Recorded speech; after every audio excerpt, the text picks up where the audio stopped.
Hello नमस्कार दोस्तों, कैसे हो? उम्मीद करता हूँ दोस्तों आप लोग बहुत अच्छे होंगे। तो दोस्तों जो हमने आरटीआई लगाया था, आप लोगों ने वो वीडियो देख ही लिया होगा। जो हमने बताया था डाटा कैलकुलेशन हमने सब अपने हाथ से किया था।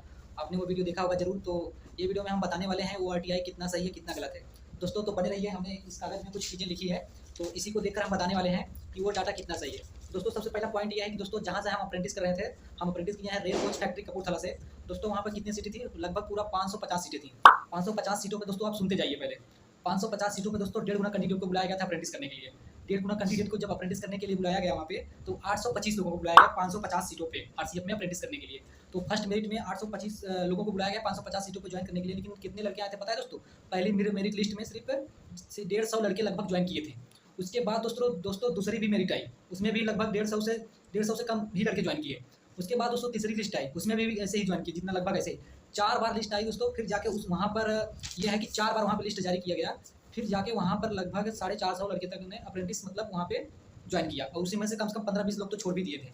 और पूरा 550 सीट वहाँ पे 550 सीट पे सोच लो, 550 सीट पर पूरे तरीके से मतलब अप्रेंटिस कैंडिडेट नहीं ज्वाइन किए।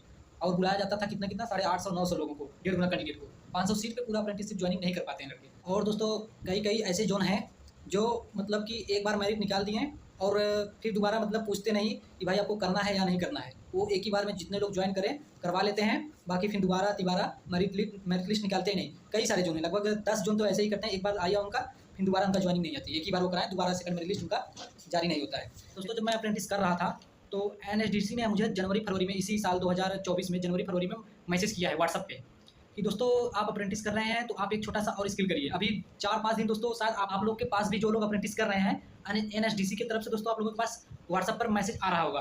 तो दोस्तों आप इससे क्या समझते हैं? अब आप ही बताइए कि एनएसडीसी के पास आपका डाटा तो है ना, तभी तो आपके पास मैसेज आ रहा है। जो आपका नेशनल स्किल डेवलपमेंट कॉर्पोरेशन है, उसके पास आपका डाटा ऑलरेडी पड़ा है सभी अप्रेंटिस वालों को, तभी तो वो व्हाट्सएप पे आप लोगों को मैसेज कर रहा है। तो कि भैया आप अभी आया है सर्वे के लिए कि बताइए आपने अप्रेंटिस किया है, कर लिया है कंप्लीट। जो कंप्लीट कर रहे हैं शायद उनके पास आ रहा है, शायद जो या तो कर रहे हैं अप्रेंटिस उनके पास आ रहा है ये मैसेज कि भैया आप अप्रेंटिस कर लिए कंप्लीट, आपका क्या एक्सपीरियंस था, कैसा था, कहाँ से किए हैं, वहाँ कैसा अप्रेंटिस में क्या काम कराया जाता है, उसके बारे में आप अपना फीडबैक दीजिए। अब सोचिए कि वो हमारा नंबर कहाँ से पा गए हैं? हमारा जो डाटा है, जो हमारा अप्रेंटिस पोर्टल है, वही लोग कंट्रोल कर रहे हैं, एनएसडीसी वाले कर रहे हैं। तो वो हमारे व्हाट्सएप पर भेज रहे हैं भैया आप अप्रेंटिस कंप्लीट कर लिए, तो अपना सर्वे यहाँ पर अपना फीडबैक दीजिए। तो दोस्तों आप दूसरा पॉइंट ये रहा कि उनके पास हमारा डाटा पड़ा है एनएसडीसी के पास, तभी वो हमारे व्हाट्सएप पर सर्वे करने के लिए भेज करते हैं। दोस्तों आप लोगों का ये तीसरा पॉइंट, दोस्तों सीपीआईओ मतलब होता है दोस्तों सेंट्रल पब्लिक इंफॉर्मेशन ऑफिसर। दोस्तों ये क्या होता है? हिंदी में इसका मतलब होता है केंद्रीय लोक सूचना अधिकारी। दोस्तों ये क्या करता है? इनका पर्सनली काम होता है कि हमें आरटीआई जो हम लगाते हैं उसका डाटा दे। तो दोस्तों सीपीआईओ जो होता है हर एक विभाग में होता है। तो उसी तरह दोस्तों हमारा जो एनएसडीसी है, नेशनल स्किल डेवलपमेंट कॉर्पोरेशन, तो उसके सीपीआईओ जो दोस्तों है विजय हजारी। तो विजय हजारी ने जो दोस्तों है वो अधिकारी हैं, उनका काम ही है सिर्फ आरटीआई का रिप्लाई देना। तो दोस्तों आरटीआई का रिप्लाई कोई ऑफिसर गलत नहीं दे सकता है, जो उसके पास डाटा है वो जरूर आपको प्रोवाइड करेगा।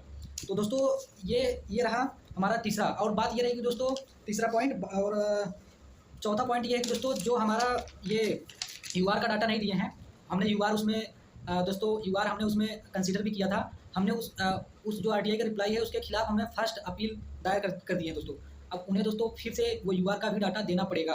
हो सकता है दोस्तों वो भूल गए हों या तो ध्यान नहीं दिए हों। यूआर वहाँ पे हम सिर्फ सब चीज़ शॉर्टकट में लिख दिए थे, ओबीसी एससी एसटी, और बाकी अनरिजर्व हमने शॉर्टकट में नहीं लिखा था, उसे सिर्फ पूरा इंग्लिश में यूआर नहीं लिखा था, अनरिजर्व लिख दिया था, तो वो शायद ध्यान नहीं दिए हों।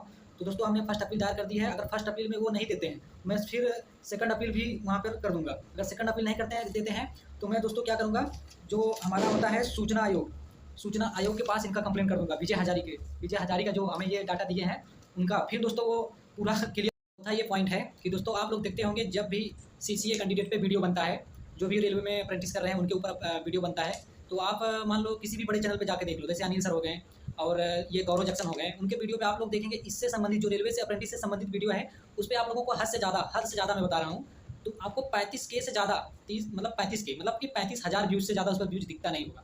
मान लो अगर 35,000 से ज़्यादा व्यूज नहीं दिख रहा है, मान लो इसके डबल ही मान लो आप मोस्ट पॉपुलर अगर उनका आप सीसी वाला वीडियो देख लीजिए। अगर रेलवे के ऊपर कोई वीडियो बनाया है, मैं तो कल बनाया था उस पर आरटीआई पे, उस पर सिर्फ 6 या 7 हज़ार लोग देखे हैं, 7-8 हज़ार अभी होने वाला है। तो सोच लो दोस्तों 6-7 हज़ार देख ले, मान लो आधा ऑडियंस जो है जो अप्रेंटिस किया है वो आधा लोग देखते ही नहीं। 50% लोग वीडियो देखते हैं, 50% लोग देखते ही नहीं। 50% को उनका मतलब ही नहीं कि हम अप्रेंटिस कर लिए हैं, हम तो भाई तैयारी करेंगे, हमें वीडियो किसी के चक्कर में नहीं पड़ना है। तो 50% लोग नहीं देखते हैं। तो दोस्तों आप उसी से अंदाजा लगा दीजिए कि उनके वीडियो पे कितना व्यूज रहता है। 35K ज़्यादा मान लो 40K ही पकड़ लो आप लोग, 40K भी कमी नहीं। हम तो 15K 16K 10K इतना ही देखते हैं डेली, जब जी अप्रेंटिस से रिलेटेड वीडियो आता है। तो दोस्तों आप उससे ही पता कर लो कि कितना लोग हैं। इतना ही लोग है, ज़्यादा दोस्तों नहीं ज़्यादा है। अभी आप रेलवे का आरटीआई आ रहा है सभी डिवीजन से, आप लोग देखते होंगे कि यार फिर उसको भी आप लोग कहोगे ये तो डाटा फर्जी है। दोस्तों इतना ही है, रेलवे में अप्रेंटिस जब मेरिट लिस्ट निकलती है तो लोग ज्वाइन नहीं करने जाते हैं, बहुत कम लोग ज्वाइन करते हैं। सिर्फ वो अप्रेंटिस का फॉर्म फिलअप करना जानते हैं, बाकी बहुत कम लोग ज्वाइन करते हैं, ये जान लो, यही सच्चाई है। रेलवे में अप्रेंटिसों का डाटा निकालने का 3 तरीका है। पहला तरीका ये है कि दोस्तों आप सीधा जोन को लगाइए और डिवीजन जो होते हैं जोन में उनको लगाइए और वहाँ से डाटा मांगिए।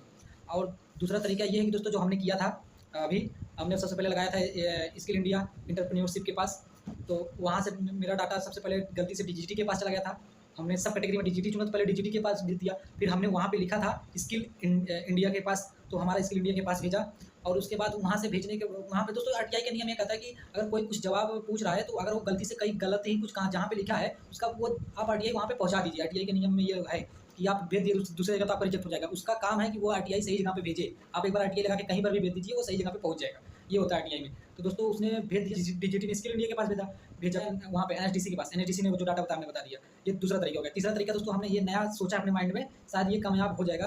दोस्तों हमारा जो सैलरी है वो रेस ऐप में बनता है। अब हम ये पूछेंगे कि भाई अभी तक ने आपने अप्रेंटिस रेस ऐप जो बनाया है दोस्तों, वो बता देता हूँ, वो क्रिस रेलवे की ही संस्था है, रेलवे का भाग है क्रिस, जो रेलवे का सभी डाटा वाला काम करता है, सैलरी स्लिप बनाने का काम करता है, वो क्रिस के पास ही है, वो क्रिस से ही अपलोड होता है सब कुछ। वो सब जो अपना रेस एप्लीकेशन है वही संभालता है, तो उसी में हम लोग का सैलरी स्लिप भी बनती है। तो हम आपकी बार क्या करेंगे, क्रिस को आरटीआई लगाएंगे कि भाई 2018 से लेकर 2024 तक रेलवे अप्रेंटिस को कितने अप्रेंटिसों को आपने सैलरी दिया है।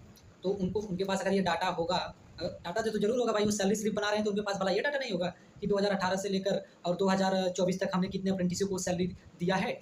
तो ये तो वो तो बता ही देंगे। अगर हम कैटेगरी वाइज पूछेंगे शायद कैटेगरी भी वाइज बता सकते हैं, लेकिन मैं सोच रहा हूँ कि सरल काम कर दूँ, उनका जो डाटा खोजना है थोड़ा सा सरल हो जाए उनके लिए। वो सिर्फ इतना ही बता दें कि कितने लोग किए हैं, बाकी तो हम लोग इधर तो देख ही लिए हैं सब कुछ कैसा है कैसा नहीं है।